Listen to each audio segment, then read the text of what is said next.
This is Around the County. Hello and welcome to Around the County, a first choice workspace here in Wantage, New Jersey. I am your host, Kat Maione, and I'm sitting today with Keith Myers. Right? Did I say that Hello, right? everyone. Yes, Keith Meyer. Good. Yep. He is a beautiful artist here in at the gallery at the workspace. Some of his work is hanging here, and you're welcome to come and take a look. But we're gonna learn a little bit more about him. Keith, tell us a little bit about yourself and. So First Choice Workspace. This establishment is very close to my heart because I was born and raised in Sussex County. I grew up in Andover on Lake Winnipe, right by Newton. Went to Newton High School, and I think Sussex County itself has a really an interesting vision in the world of art. I think there's so many great artists that come from the space, and as you can see here in the gallery, you get a really diverse look into people's perspectives and personalities here.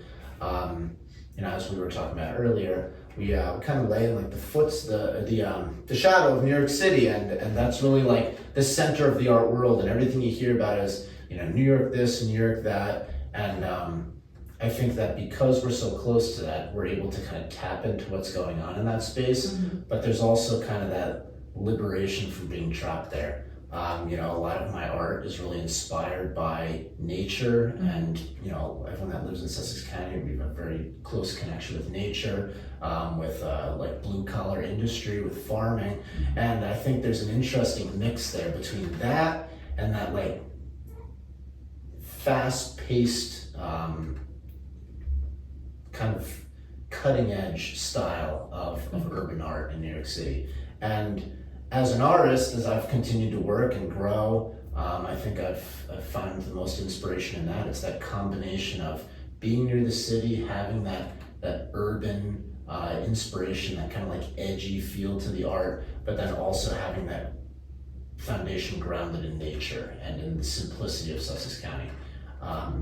It's a great thing to see here in the gallery. You can really see it reflected here. My journey as an artist, I've been drawing and painting ever since I was really little. I knew that I wanted a career in the arts. Throughout college, I was a little bit indecisive, trying to figure out where the cards were gonna fall. I had an interest in illustration, an interest in being a practicing fine artist, and throughout all of it, something I've always had an interest in as well was teaching and education. And as I continued to understand more about the world of fine art and illustration and the industry, I came to recognize that the place for me was in the classroom, inspiring others to kind of pursue their craft. Also like inspiring, young minds to understand what value art has in their life, and just trying to spread that knowledge of it, that love of it to others, and helping others kind of navigate things, that in the way that I had to when I was at that point in my life. It's something that I'm good at, and I enjoy on the daily. It's very rewarding. So. I love that. So here at the gallery, when somebody brings their art, we ask them to do a little biography, right? Tell us a little bit about yourself as an artist. And I did see that in your biography, how you actually love to see the growth in your students. Yes, definitely. Which is beautiful, because it's, you're spreading that love that you have for the arts. What would you tell a student that sometimes doesn't want to do the work that you're giving them because it's not what their passion is? Let's say they're into illustration and you have them there having to do a painting of, a still paint of something.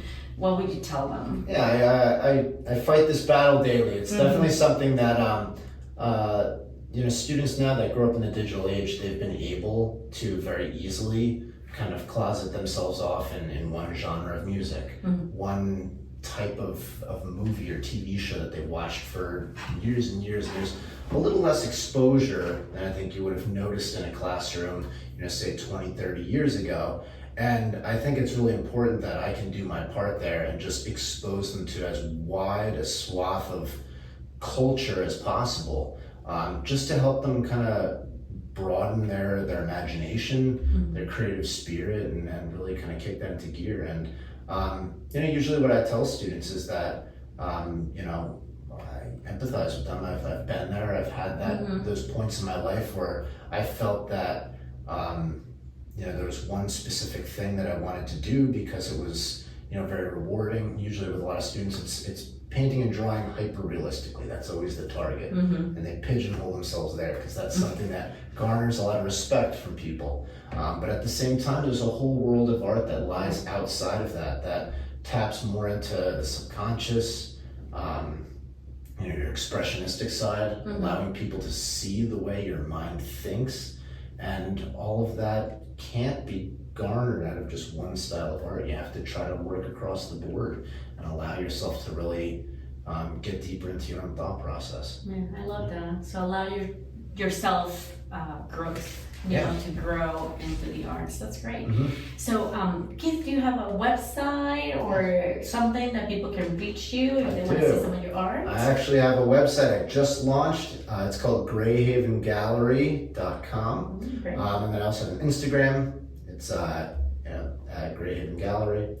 And I'm going to be having all kinds of art that I've created and I'm continuing to create on that site for sale. I do commissions as well, mostly in acrylics, but I pretty much work across the board in any art media at this point. I've taught them all and I work in all of them as well. So. That's awesome. Yeah, well, it's a pleasure to have you here at the workspace. Thank you. And Thank you so much, and thank you for watching. And we're having a gallery opening on June 1st, 5 to 8 p.m. Feel free to come and check out Keith's work.